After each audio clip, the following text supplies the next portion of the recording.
Hi, do you ever look back at your youth and realize and wonder how you made it this far by doing something dumb that you reflect on? Well, this is one of these stories right here. Back in 1979, in my hometown of Little Falls, Minnesota, every spring a creek that ran through Lindbergh State Park would swell from the spring runoff.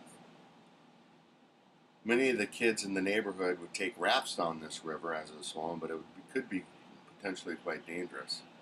My mother knew about this and warned us never to go down that creek in the early spring. Well, we didn't have a raft like most other kids did, but we were determined to do this. So what we devised is some inner tubes that we tied boards across.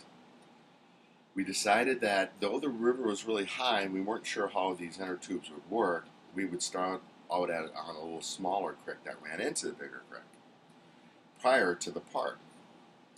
Well, it was a beautiful day. We started floating down the river, about 65 degrees and pretty comfortable. And as we continued to go down the river, we noticed that we seen chunks of ice floating towards the park.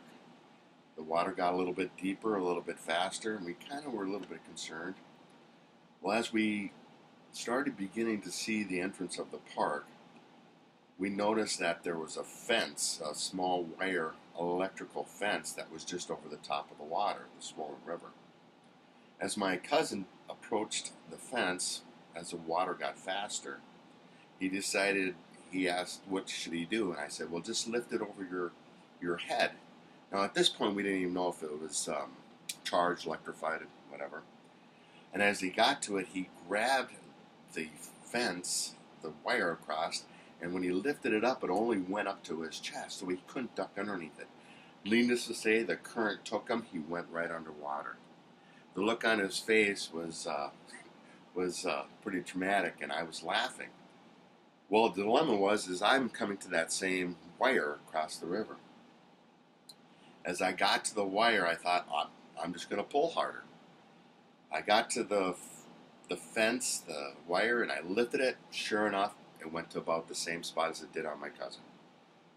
Underwater I go. The water was freezing. I remember looking up and I could see the sun kind of, shining through the water. And I was gasping for air. As you know, cold water can really take your breath away. Well, it did for me. As I doggy paddled up, luckily in the river there was a bend in it, so it kind of pushed me to shore. As me and my cousin, who luckily didn't drown, we realized that further down toward the actual entrance there was a fence that went all the way across and below the water. We could have easily been pinned up against that and drowned. So, for our sake and our being lucky, we were just standing there shivering, freezing. The dilemma is now I know my mom will discover that we went down this river. Knowing that she was still on her bus route for the school district, we decided to shed most of our clothes and lay them on a rock to see if the clothes would dry. Unfortunately, it was just too cold. So we put our wet clothes back on and we ran about a half a mile all the way back to my parents' house. We were so cold and so numb that we both jumped in the bathtub together.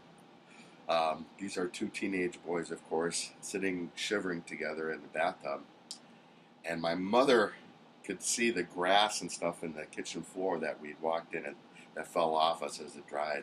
She came right to the bathroom. She opens the door and there's me and my cousin. We're looking up at her, and she goes, "You went down that damn river, didn't you?"